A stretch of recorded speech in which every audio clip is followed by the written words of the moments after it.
नमस्कार, प्लैनेटेक्स में आपका स्वागत है। और हमेशा की तरह आपसे अनुरोध रहेगा, प्लैनेटेक्स को सब्सक्राइब करें, हमारे वीडियोस को लाइक करें और फ्रेंड्स एंड फैमिली के साथ जरूर शेयर करें।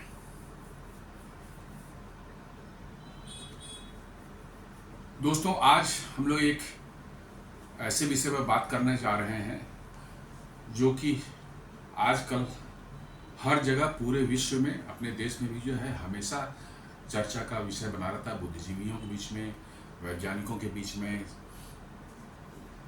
प्रशासन के जो लोग होते हैं उनके बीच में, इवन आम पब्लिक के बीच में भी जो है, और वो है एयर पोल्यूशन या वायु प्रदूषण की बात। आप देखते हैं हर साल जैसे ही विंटर शुरू होता है, दिल्ली में एयर पोल्यूशन का जो है अफरा तफरी मच जाती है। देश के और बहुत से शहर हैं जहाँ पर जो है पोल्यूशन, खासकर विंटर्स के दौरान जब हवा नहीं तेज चलती है, उस दौरान जब बहुत ज़्यादा बढ़ जाता है। और ऐसे भी साल के अन्य महीनों में भी जो है पोल्यूशन की जो स्थिति है, प्रदूषण, हमारे वायु प्रदूषण का, वो बहुत अच्छी नहीं है। हर जगह जो है एयर क्वालिटी जो है जितनी होनी चाहिए वैसी नहीं है, जो उसके बड़े ही दूरगामी प्रभाव जो है लोगों के स्वास्थ्य पर पड़ते हैं। तो पॉल्यूशन को नियंत्रित करने के लिए बहुत से तरीके अपनाए जा रहे हैं। हर तरह से ये की जा रही हैं। गाड़ियों के प्रदूषण को से उस जो कार्बन उत्सर्जन होता है उसको नियंत्रित करने की कोशिश की जा रही है। पावर प्लांट्स वगैरह जो है, थर्मल पावर प्लांट्स वगैरह जो प्रदूषण पैदा करते हैं उसको नियंत्रित करने की बात की जा रही है। कंस्ट्रक्शन वगैरह से के कारण जो डस्ट मतलब कि जो है वातावरण में आता है उसको नियंत्रण करने की बात की जा रही है। तो कहने का ये सेंस है कि हर तरह से इसको नियंत्रित रखने की बात की जा रही है, ताकि हमारा क्वालिटी ऑफ एयर जो है, हम जो ब्रीथ करते हैं, हम जो सांस लेते हैं, वो ज़्यादा डिग्रेड ना हो। नहीं तो फिर इसके बहुत दूरगामी परिणाम हमारे स्वास्थ्य पर पड़ता है। इसी में वेहिकुलर प्रोडक्ट्स पॉल्यूशन को जो है कंट्रोल करने के लिए जो गाड़ियां हम लोग इस्तेमाल करते हैं, कमर्शियल व्हीकल्स हैं, कार्स हैं, टू व्हीलर्स हैं, बाइक्स हैं, इन सबों से भी एक काफ़ी बड़ी मतलब कि जो है तादाद में जो है प्रदूषण फैलता है। और इस पर नियंत्रित करने के लिए आजकल देख रहे हैं आप, इलेक्ट्रिक व्हीकल की बात हो रही है, चाहे वो बैटरी पावर्ड हो, चाहे हाइड्रोजन फ्यूल सेल द्वारा पावर्ड हो, हर तरह की बात की जा रही है। और इसी में कड़ी में जो है एक और अध्याय जुड़ता है, और वो है बायोफ्यूल्स का। बायोफ्यूल्स वैसे हैं जो कि हमारे जो खाद्यान्न या अन्य जो है वनस्पति जो है वो पैदा जो होती है हमारे धरती पर जो है, और हम जिसका हम लोग इस्तेमाल करते हैं, उनसे कुछ तेल या कुछ और पदार्थ जो निकलते हैं उनका इस्तेमाल जो है ईंधन के रूप में करने की बात होती रही है। तो अब कहेंगे कि इससे कैसे प्रदूषण कम होगा, क्योंकि ये भी तो जब इनको इस्तेमाल किया जाए गाड़ियों में तो इनसे जो कार्बन उत्सर्जन तो होगा ही होगा। हाँ, जरूर होगा, बिल्कुल सही है, सोचना है किसी का भी। लेकिन आप ये सोचें कि ये ईंधन कहाँ से आए हैं? धरती से पेड़ पौधे उगे हैं, उनमें जो कुछ आए हैं, या तो गन्ने के फॉर्म में, या राइस या वीट के फॉर्म में, चाहे आप कह सकते हैं जेट्रोफा प्लांट के बीज के फॉर्म में जो है, उनमें कार्बन आखिर आता कहाँ से है? वो जलेंगे तो कार्बन डाइऑक्साइड, कार्बन मोनोऑक्साइड वगैरह वातावरण में तो आएगा। तो आखिर ये जानने की जरूरत है कि उनमें कार्बन आता कहाँ से है। आफ्टर ऑल हम कंसर्न तो सिर्फ कार्बन डाइऑक्साइड को लेकर के हैं, कार्बन डाइऑक्साइड का उत्सर्जन जो है हमारी गाड़ियों से ना हो, वो हमारे वातावरण में एक्स्ट्रा कार्बन डाइऑक्साइड जो है नहीं पुश करें। जितनी मात्रा है कार्बन डाइऑक्साइड की हमारे वातावरण में उतने पर ही स्टेबल रहें, तो ये बहुत बड़ी बात होगी। तो अब ये है कि भाई ये बायोफ्यूल्स जो भी हैं उनको हम यदि इस्तेमाल गाड़ियों में करते हैं और वो भी कार्बन उत्सर्जन करते हैं, तो उनमें कार्बन कहाँ से आता है? तो ये कार्बन बेसिकली जो है, जब हम वो सब वनस्पतियाँ उगती हैं ज़मीन पर, धरती पर जो है, वो हवा से कार्बन डाइऑक्साइड को एब्जॉर्ब करती हैं और अपने खाने के रूप में, फूड के रूप में इस्तेमाल करती हैं, फोटोसिंथेसिस के जरिए, और ऑक्सीजन रिलीज करती हैं। तो वो कार्बन हवा से बेसिकली वो कार्बन कैप्चर कर रही है। जो कार्बन हवा में था वो बेसिकली उन वनस्पति के पत्तों में, उनके डालियों में, या उनसे जो प्रोडक्ट निकलेंगे, धान, गेहूं, मक्का, ज्वार जो भी है, या जेट्रोपा प्लांट के जो बीज हैं, सीड्स होंगे, ये सबों में वो कार्बन, इसी जो है कार्बन डाइऑक्साइड जो हमारे वातावरण में है उन्हीं से आता है। तो मतलब कार्बन डाइऑक्साइड उन्होंने लिया, एब्जॉर्ब किया, फिर उनसे जो प्रोडक्ट निकले उनसे हमने बायोफ्यूल बनाया, और उस बायोफ्यूल्स को हम इस्तेमाल कर रहे हैं और वो फिर वातावरण में जा रहे हैं। तो एक बेसिकली आप एक साइकिल बना देते हैं, एक साइकिल बन जा रहा है कि वातावरण से कार्बन प्लांट्स ने लिया, प्लांट्स के प्रोडक्ट्स जो हैं उनसे जो है हमारे बायोफ्यूल्स बने, उन बायोफ्यूल्स को इस्तेमाल करके जो हम गाड़ियों में इस्तेमाल करते हैं, वो फिर कार्बन डाइऑक्साइड बेसिकली जो है हमारा वातावरण में जा रहा है। तो ये वातावरण को हम ये कह सकते हैं कि हम वातावरण में जो है एक्स्ट्रा कार्बन नहीं डाल रहे हैं कहीं से, उसी कार्बन को रिसाइकिल कर रहे हैं बार बार। तो एक तरह से हम कहते हैं कि पॉल्यूशन नियंत्रण करने में इसका भी बहुत बड़ा हाथ है, बहुत बड़ा हाथ है। और बायोफ्यूल्स पर सारी दुनिया में जो है बड़े स्तर पर काम चल रहा है, और भारत भी इसमें पीछे नहीं है। और इसी सिलसिले में मैं बात करने जा रहा हूँ इथेनॉल ब्लेंडिंग की। आजकल आप देखते होंगे कि न्यूज़ भी देखते होंगे, हम लोग जो पेट्रोल से इस्तेमाल कर रहे हैं, डीजल में भी ब्लेंडिंग करने की कोशिश की जा रही है। वो अभी पूरी तरह से जो है ये नहीं हुआ है, मतलब कि जो कमर्शियली अवेलेबल नहीं है, लेकिन पेट्रोल में तो ये काफ़ी अच्छी मात्रा में ब्लेंडिंग हो रही है। अब कहाँ पेट्रोल्स में आज के दिन में जो है एट प्रेजेंट आप 2025 की बात कर लें तो 20% तक ब्लेंडिंग मतलब कि जो है इथेनॉल की जा रही है। मतलब 80% में पेट्रोल है और 20% उसमें इथेनॉल है। तो आप आइए जानते हैं कैसे ये स्टार्ट हुआ। 2001 में एक पायलट प्रोजेक्ट शुरू किया गया था कि कैसे इथेनॉल ब्लेंडेड पेट्रोल को एज ए फ्यूल इस्तेमाल किया जाए गाड़ियों में। तो 3 लोकेशंस थे, एक मीरज था, एक यूपी में बरेली के पास कोई था, और एक बॉम्बे का कोई एरिया था, मतलब बॉम्बे के बगल के सबर्ब का कोई है। 3 लोकेशन पर कुछ पेट्रोल पंप्स में जो स्पेशली जो है कार्बन ब्लेंडेड, ये इथेनॉल ब्लेंडेड पेट्रोल का जो है एक पायलट प्रोजेक्ट शुरू हुआ। और इसके सक्सेसफुल होने के बाद जो है 2003 में पहली बार जो है सरकार ने एक डिसीजन लिया कि हम लोग 5% ब्लेंडिंग जो है करेंगे पेट्रोल्स में, और उसके 5% ब्लेंडेड पेट्रोल का हम इस्तेमाल करके फ्यूल के रूप में जो है पॉल्यूशन कम करने की कोशिश करेंगे। और इसको जो शुरू किया तो पहला जो है 2003 में जो है शुरू किया गया। 9 स्टेट्स में जो है, भारत के जो 9 स्टेट्स में जो है शुरू किया गया, और वो थे Maharashtra, Gujarat, Goa, UP, Maharashtra, Haryana, Punjab, Karnataka, Andhra Pradesh, Tamil Nadu and 4 union territories. मतलब ये 9 स्टेट्स एंड यूनियन टेरिटरीज में जो है इसको स्टार्ट किया गया 5% ब्लेंडिंग के साथ में जो है। ये 2003 की बात है। उसके बाद जो है 2006 में जो है इसको फर्दर एक्सपैंड कर दिया गया इस प्रोग्राम को कि 10 और स्टेट्स इसमें जोड़ दिए जाए कि इन 10 स्टेट्स में भी जो है इथेनॉल ब्लेंडेड पेट्रोल जो है सप्लाई किया जाएगा। और ये स्टेट्स थे दिल्ली, हिमाचल प्रदेश, मध्य प्रदेश, छत्तीसगढ़, केरला, राजस्थान, वेस्ट बंगाल, उड़ीसा, बिहार एंड झारखंड। इनमें जो 2006 से जो है डिसाइड किया गया कि भाई हम लोग ये करेंगे। 2006 में सब जगह एक साथ नहीं हो पाए, 2006 में ऑर्डर्स निकले थे, इनको इम्प्लीमेंट होते होते जो है 2-3 साल लग गए थे। 5% इथेनॉल ब्लेंडेड पेट्रोल जो, तो अब कितने हो गए? 10 और 9 19 राज्यों में जो है ये बिक रहे थे। उसके बाद 2019 में कहा गया, ऑर्डर निकला कि भाई सारे देश में except Andaman and Nicobar and Lakshadweep islands में, वहाँ कुछ लॉजिस्टिक की प्रॉब्लम थी ब्लेंडिंग वगैरह करने को लेकर के जो है, चूँकि वो आइलैंड से दूर हैं, मेनलैंड से दूर पड़ते हैं वो, तो वहाँ को छोड़ करके और सारे देश में ये 5% इथेनॉल ब्लेंडिंग वाले पेट्रोल देश में सप्लाई किए जाएंगे। और साथ साथ 2019 में एक टारगेट भी रखा गया कि 2022 तक,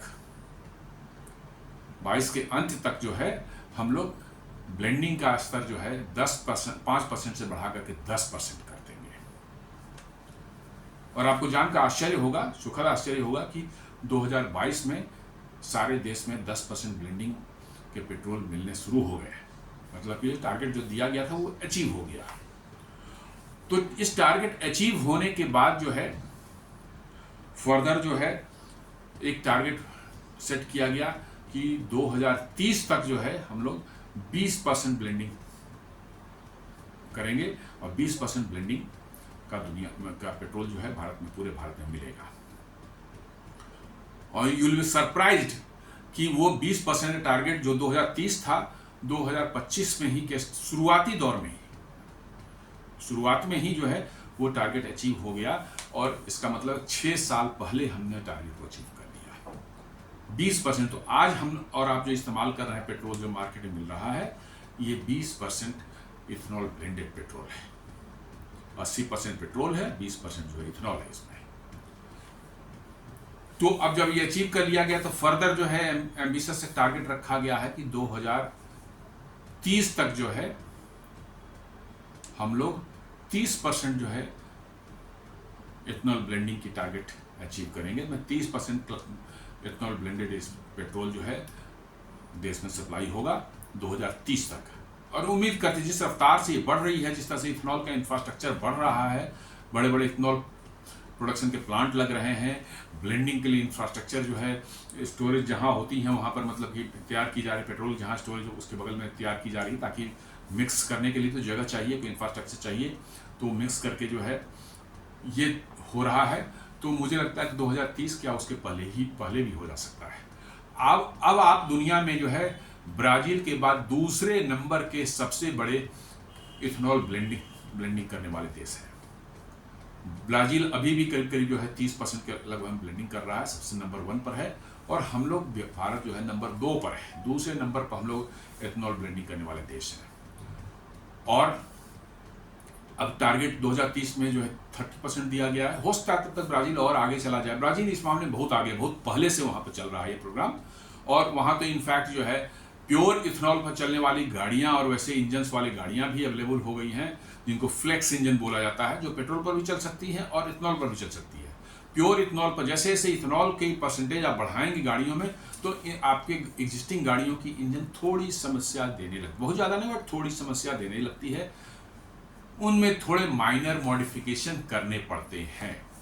जैसे 50% हो गया, 50% ज़्यादा यदि आप जाते हैं तो आपकी गाड़ियों के इंजन, आज के इंजन हमारी गाड़ियों में लगे हुए हैं, उनमें माइनर कुछ मॉडिफिकेशन होने के बाद जो है वो 60-70% क्या वो 100% इथेनॉल पर चल सकते हैं। और ब्राज़ील में 100% इथेनॉल पर जो है गाड़ियाँ चल रही हैं। 80% ब्लेंडिंग, 90% ब्लेंडिंग, इवन 100% इथेनॉल पर गाड़ियाँ चल रही हैं।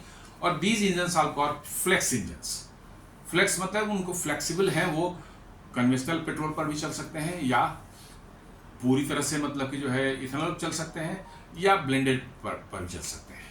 अभी जो हमारी ब्लेंडिंग 20% या 30% होने जा रही है, इससे हमारी गाड़ियों पर कोई फर्क खास पड़ने वाला नहीं है। ये वैसे ही काम करेंगे जैसे करते हैं। बट 50% से ऊपर आप जाते हैं तो थोड़ी सी कैरेक्टरिस्टिक जो है पेट्रोल और इथेनॉल की अलग होती है। इसकी वजह से आपकी गाड़ियों का परफॉर्मेंस थोड़ा सा असर पड़ेगा। प्लस उनके जो है मेंटेनेंस का जो है रख रखाव जो है, क्योंकि इथेनॉल थोड़ा कोरोसिव होता है as compare to the petrol, तो थोड़ा सा आपकी गाड़ियों में के इंजन के डिज़ाइन में उनके ल्यूब्रिकेशन वाला खासकर पार्ट जो है उसमें कुछ माइनर चेंजेस करने पड़ते हैं। माइनर चेंजेस कोई बहुत बड़ा ही, वो भी इंटरनल कंबशन इंजन ही है, तो माइनर चेंजेस करने पड़ेंगे। और वो फ्लेक्स इंजन जो आपको 100% इथेनॉल पर चल सकता है। तो उम्मीद करते हैं कि हम लोगों का जो है 30% का प्रोग्राम जो है वो जल्दी ही अचीव हो जाए। हमें लगता है 2030 के पहले ही हो जाएगा। अब इसके फायदे क्या हैं, आप थोड़ा सा इसको हम लोग जान लें। ओवर द पास्ट डिकेड, पिछले 10 सालों में जो है इस इनिशिएटिव ने जो है एक कुछ सिग्निफिकेंट बेनिफिट्स जो है हमें दिए हैं।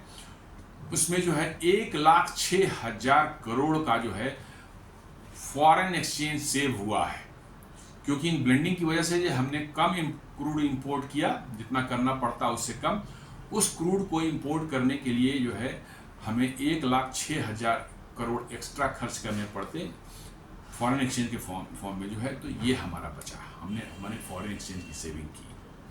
साथ साथ जो है कार्बन डाइऑक्साइड का इमिशन जो है, जो कि एक प्राइमरी पॉल्यूटेंट है, व्हीकुलर पॉल्यूशन में जो है primary pollutant carbon dioxide emission जो है, ये इसका जो इसमें रिडक्शन हुआ करीब 544 लाख मेट्रिक टन्स।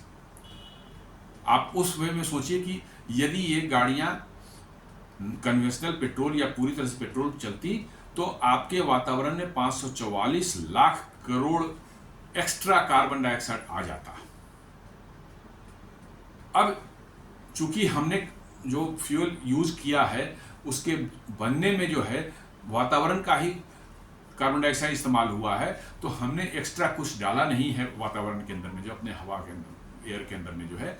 तो हम कह सकते हैं कि हमने 5,44,000 करोड़ जो एक्स्ट्रा कार्बन डाइऑक्साइड जो हमारे वातावरण में जाता इस पीरियड में जो है उससे हमने बचत की है। एक बहुत बड़ा है कि मैंने 5,44,000 करोड़ जो है बहुत बड़ा एक सिग्निफिकेंट क्वांटिटी है, और इतना हमने कार्बन उत्सर्जन को कम किया है।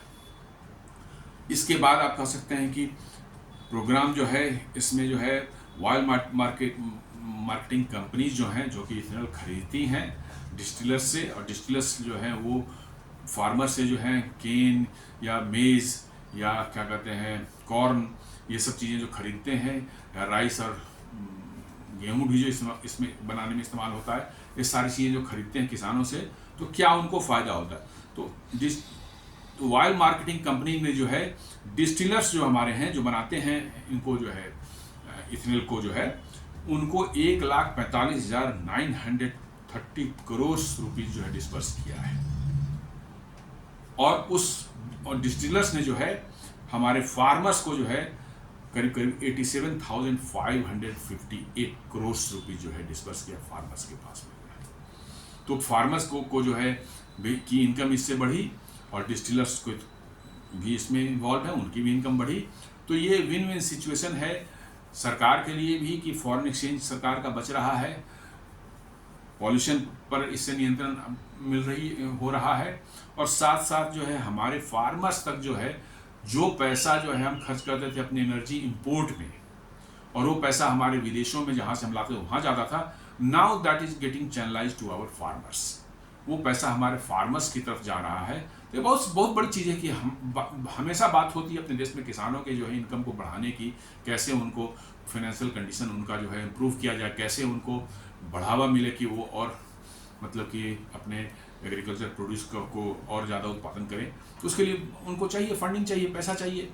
तो ये जो है एक इथेनॉल जो है it has become a major source of income for them in many states.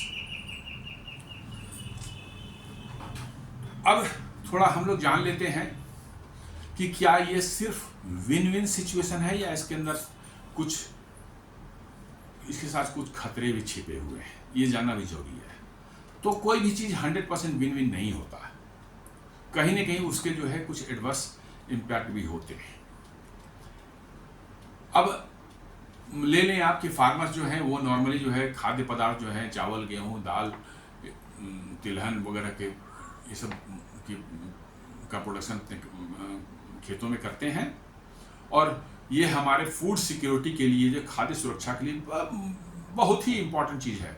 आज के दिन में दुनिया में बहुत कम देश हैं जो फूड के मामले में सबसे सेल्फ सफिशिएंट हैं, फूड के लिए किसी डिपेंडेंट नहीं, उसमें भारत भी एक है।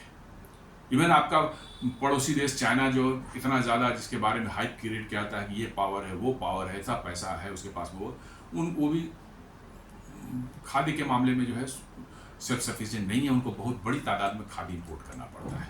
फॉर्चुनेटली हमारे यहाँ ऐसी बात नहीं है, हम लोग न सिर्फ इंपोर्ट करते हैं बल्कि इंपोर्ट नहीं करते हैं, बल्कि बड़ी तादाद में जो है हम खाद्य पदार्थों का एक्सपोर्ट भी करते हैं। तो यदि फार्मर्स को जो है कि दिलचस्पी हो जाए कि नहीं इथेनॉल में ज़्यादा पैसा आ रहा है इसलिए हम गन्ना उगाएंगे चाहे कॉर्न उगाएंगे, और वही मतलब कि क्योंकि उसमें पैसा ज़्यादा हमें मिलेगा, तो शायद मतलब कि उनका जो हमारे ईडेबल खाने वाली वस्तुएं जो हैं, राइस हैं, गेहूं है, आपको दाल है, तिलहन है, इन सब का प्रोडक्शन उनकी दिलचस्पी नहीं रहेगी और शायद वो अपना प्रोडक्शन डाइवर्ट उस डायरेक्शन में कर लें, तो ये एक समस्या देश के लिए पैदा हो सकती है, क्योंकि फिर आपकी खाद्य सुरक्षा खतरे में आ सकती है। तो इन बातों पर जो है ध्यान रखने की जरूरत है कि ये टोटली विन विन सिचुएशन नहीं, तो there should be a balance in the sense की जो है कि इथेनॉल सफिशिएंट क्वांटिटी में बनता भी रहे। इथेनॉल बनाने के लिए आप नॉर्मली केन का इस्तेमाल करते हैं, जिससे शुगर बनता है, शुगर जूस से बनाया जाता है, शुगर से जूस से शुगर बनते हैं, उसका इस्तेमाल करके आप जो है you can produce ethanol. Then corn से हो सकता है, राइस से हो सकता है, व्हीट से हो सकता है। अभी तक तो जो है एफसीआई गोडाउन में जो खराब हो जाते हैं गेहूं और चावल वगैरह जो है, उनको अब सरकार ने कह दिया भैया जो खराब हो गए हैं उसको खाने लायक नहीं बचे हैं, बट इथेनॉल तो बन ही सकता है, तो उनको दिया जा रहा है डिस्टिलर्स को जो है। कॉर्न भी जो है खराब हो जा रहे हैं, जो एक्सपोर्ट भी नहीं हो पा रहे हैं, देश में कंज्यूम होने लायक नहीं बचे हैं, बिकॉज रख रखाव में कहीं ना कोई गड़बड़ी आ जाती है, तो कुछ खाद्य पदार्थ जो है गोडाउन्स में जो खराबी हो जाते हैं, तो उनको दिया जा रहा है डिस्टिलर्स को कि आप इसको बनाएं। तो हमें ये देखना है कि हमारा फूड सिक्योरिटी जो है वो इफेक्ट ना हो। फूड सिक्योरिटी जितनी खाद्यान्न की जरूरत हमारे देश में है उतने की पैदावार होती रहे, और साथ साथ एडिशनली जो है ये इथेनॉल भी जो है बनता रहे सफिशिएंट क्वांटिटी में, ताकि हमारा इंपोर्ट सब्स्टिट्यूट एक बनता रहे मतलब क्रूड ऑयल का। कुछ इसमें जो है एक और चीज़ है कि जैसे आप ज़्यादा केन के प्रोडक्शन पर जाएंगे, उत्पादन पर जाएंगे, तो आपको ज़्यादा पानी की भी जरूरत पड़ेगी। केन की खेती के लिए जो है बहुत ज़्यादा पानी लाता है, तो आपके वाटर रिसोर्सेज जो आपके हैं उन पर भी दबाव बढ़ सकता है। यदि बहुत ज़्यादा आप इस डायरेक्शन में आगे मूव कर जाए तो दबाव बढ़ सकता है। बायोफ्यूल्स का जहाँ तक बात है, अभी 2 साल पहले एक न्यूज़ मैंने देखा था, फर्दर उस पर न्यूज़ नहीं आई, कि एक स्पाइस जेट का एक प्लेन जो है दिल्ली से जो है देहरादून तक जो उसकी फ्लाइट जो है कंप्लीटली जो है बायोफ्यूल पर हुई थी, और ये प्लान था कि जो है धीरे धीरे जो है ब्लेंडिंग करके जो है हमारे एविएशन टरबाइन फ्यूल में भी जो है इथेनॉल और इस तरह के और ये चीज़ें जो है, मिथेनॉल भी उसमें आता है, इथेनॉल और मिथेनॉल दोनों जो है ये यूज़ हो सकते हैं। इनका मिक्स करके जो है हम लोग हवाई जहाज़ की भी जो है जो में भी जो फ्यूल कंजम्पशन होता है उसको भी हम कम करना चाह रहे हैं। डीजल के साथ ये ब्लेंडिंग का अभी प्रोग्राम चल रहा है, अभी वो पब्लिक के लिए रिलीज़ नहीं हुआ है, बट आगे कुछ समय में जो है डीजल का भी को भी ब्लेंड किया जाएगा। इसमें हो सकता है डायरेक्ट इथेनॉल ना हो, जेट्रोपा एक मतलब प्लांट होता है, उसके सीड्स से जो ऑयल निकलते हैं उसको वो दे बिहेव लाइक डीजल, उनको शायद मिक्स करके जो है एक अभी चल रहा है एक्सपेरिमेंट, वो आने के बाद जो है शायद डीजल की भी जो है ब्लेंडिंग शुरू हो जाए। ATF का जैसा मैंने बताया कि एक बार ऑलरेडी फ्लाइट ट्रायल हो चुका है, इट हैज़ परफॉर्म्ड वेल, तो उस पर भी कोशिश की जा रही है कि ATF एविएशन टरबाइन फ्यूल में भी ब्लेंडिंग की जाए। तो दोस्तों ये एक छोटा सा प्रेजेंटेशन था जिसमें हमने कोशिश की कि कैसे इथेनॉल ब्लेंडिंग जो है देश के एनर्जी को एक डिफरेंट डायरेक्शन ले जा रहा है, और शायद आने वाले फ्यूचर में जो है, आने वाले भविष्य में जो है हम लोग अपनी गाड़ियों को, स्कूटर्स को, मोटरसाइकिल्स को जो है शायद 100% इथेनॉल पर चला सकें, पेट्रोल की जरूरत नहीं पड़े, शायद 100% इथेनॉल। लेकिन अभी उसमें थोड़ा वक्त है, क्योंकि इंजन्स पर भी अब सरकार जो है व्हीकल मैन्युफैक्चरर्स जो हैं उनसे बात कर रही है कि आप फ्लेक्स इंजन बनाएं, फ्लेक्स इंजन को मार्केट में लाएं, ताकि इथेनॉल की जो है उसकी जो है ब्लेंडिंग की परसेंटेज को बढ़ाया जा सके, और प्योर इथेनॉल यदि पॉसिबल हो तो उस पर भी गाड़ियां चलाने की कोशिश की जाए। तो इस डायरेक्शन में जो है सरकार काम कर रही है, और अच्छा है, ये बढ़िया एफर्ट है, इसके अच्छे रिजल्ट्स आ रहे हैं। लेट अस होप कि और भी इस प्रोग्राम में प्रगति हो और ब्लेंडिंग कार्यक्रम में जो है परसेंटेज ऑफ इथेनॉल और बढ़े, और हमारा विदेशी मुद्रा भी बढ़े, और बाहर से हमारी जो एक एनर्जी पर डिपेंडेंस जो है हमारे लिए हमेशा एक खतरा बढ़ गई है। जब तक आप फूड पर तो आप इंडिपेंडेंट हैं, लेकिन एनर्जी पर आप इंडिपेंडेंट नहीं हैं, एनर्जी के लिए आप डिपेंडेंट हैं। जो कि हमेशा हमारे लिए कंसर्न रहा है। पास्ट में हमने देखा है कई बार आपको ब्लैकमेल भी किया गया है इस पर, तो इसलिए जो उस डायरेक्शन में एक बड़ा ही अच्छा कदम उठाया गया है। उम्मीद करते हैं कि इसके अच्छे परिणाम होंगे। उम्मीद करता हूं कि ये वीडियो आपको पसंद आया होगा। आप इसे लाइक करें, फ्रेंड्स एंड फैमिली के साथ शेयर करें और प्लैनेट एक्स को जरूर सब्सक्राइब करें। धन्यवाद।